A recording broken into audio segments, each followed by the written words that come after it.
Fala pessoal, beleza? Hoje é dia de Quer que Desenhe? E no episódio de hoje vamos explicar a expansão marítima. Tcharam! Mas antes da gente sair navegando por aí, que tal já baixar o mapa do assunto de hoje, hein? Ele está aqui embaixo no link da descrição. Aproveite para se inscrever no nosso canal. E a melhor parte, no final do vídeo tem link para assinar o Descomplica com desconto. Agora, vamos desbravar o tema de hoje? Para saber como aconteceu a expansão marítima, vamos entender primeiro as motivações dessas expedições. Para começar, temos como um dos incentivos a formação de determinados monopólios. A localização geográfica da Península Itálica favorecia o monopólio do comércio dentro do Mediterrâneo. Claro, outros fatores ajudaram na construção desse monopólio, como o fato dessa região ter sido um dos primeiros lugares do renascimento comercial e urbano.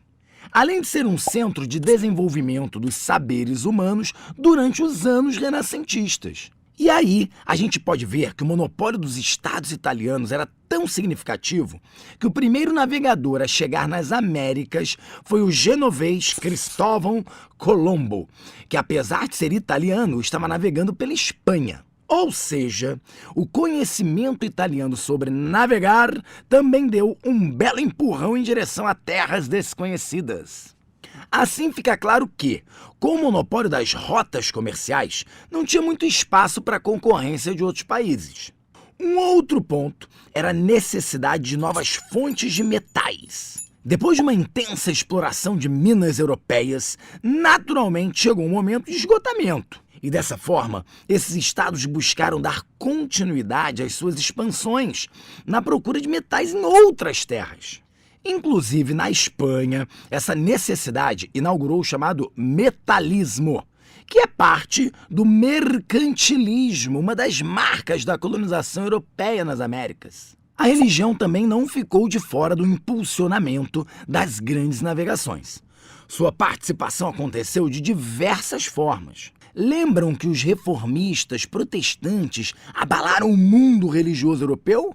Isso provocou uma intensa reação da Igreja Católica com a Contra-Reforma. Aí veio o Papa Paulo III e no Concílio de Trento se estabeleceu a ordem religiosa da Companhia de Jesus. O objetivo era, então, buscar novos fiéis nas terras recém-descobertas da América, Ásia e África.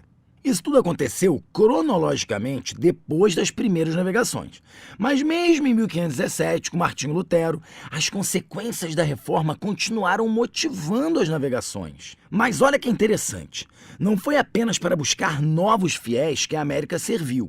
Alguns grupos de minorias meio que indesejados, como os puritanos na Inglaterra, foram enviados para o Novo Mundo. E foram eles que fundaram as 13 colônias na atual costa leste dos Estados Unidos.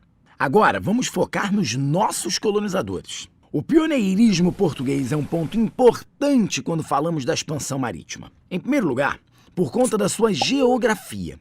Podemos dizer que o extenso litoral português foi uma enorme influência para os portugueses se lançarem ao mar. A tradição pesqueira que se desenvolveu devido ao litoral também teve uma enorme importância para a primeira colonização portuguesa, como, por exemplo, na conquista de Ceuta, no norte da África, próximo ali do Estreito de Gibraltar. Essa região era relativamente perto da costa, e assim havia o controle da entrada e saída de navios do Mediterrâneo. A crescente burguesia portuguesa foi mais um incentivo para as primeiras colonizações do Império. Os comerciantes burgueses estavam atrás de novos produtos e mercados, então investiam boa parte de suas rendas nas expedições. Mas não eram apenas os burgueses que estavam de olho nas viagens. A nobreza estava atrás de honras e de terras e por isso também as incentivava. Assim como o clero, com o interesse de espalhar o catolicismo pelo mundo. Assim, conseguimos ver que boa parte do pioneirismo de Portugal é fruto dos objetivos em comum das classes portuguesas. Em 1383, começa uma crise de sucessão em Portugal, já que Fernando I, que era quem reinava na época, morreu sem deixar herdeiros homens legítimos. E temos aí a Revolução de Avis. A nação, então, se divide. A burguesia e o povo apoiaram Dom João I, filho bastardo de Fernando, conhecido como Mestre de Avis. E a nobreza ficou do lado da herdeira Beatriz, que era casada com Dom João I de Castela, com interesse em uma reunificação com o reino de Castela. Como era de se esperar na Idade Média, esse problema foi resolvido com um confronto. Com o apoio burguês e dos ingleses, o filho bastardo vence a Batalha de Aljubarrota e ganha o trono. Tá, e o que isso tem a ver com a expansão marítima? Essa unificação e estruturação do Estado português de forma precoce resultou em um crescimento e uma aproximação da burguesia e da nobreza governante. E, consequentemente, possibilitou a saída dos portugueses para o mar. É claro que essas movimentações todas teriam consequências. E a principal se deu na economia. A pulsante revolução comercial foi incentivada e espalhada por toda a Europa. O colonialismo foi a principal fomentadora do mercantilismo na Península Ibérica. Sendo que na Espanha isso apareceu na forma do metalismo e em Portugal no comércio de gêneros tropicais. A ocupação das colônias americanas é feita num contexto de renascimento comercial que foi impulsionado pela própria colonização e transformou profundamente a economia europeia. Podemos somar a isso os primeiros movimentos de globalização, já que, pela primeira vez, houve uma interação dos mercados mundiais. Com esse crescimento econômico todo, a partir da exploração dos bens coloniais, a Europa começa a desenhar sua hegemonia mundial. O capital acumulado pelos comércios, bens coloniais e outras atividades relacionadas, como o curso e a escravidão, foram essenciais para uma coisa que vocês certamente já ouviram falar: a Revolução Industrial, em especial na Inglaterra. Em diferentes medidas em diversos países, a exploração colonial deu enormes lucros, permitindo o desenvolvimento material e técnico-científico nas metrópoles e, naturalmente, maior dominação dos territórios coloniais. Essa hegemonia europeia foi conseguida mesmo depois da chegada às Américas. Aliás, antes da vinda dos europeus para as Américas, os maiores centros comerciais ficavam justamente na África e na Ásia. E por último, mas longe de ser o menos importante, a expansão marítima resultou no colonialismo.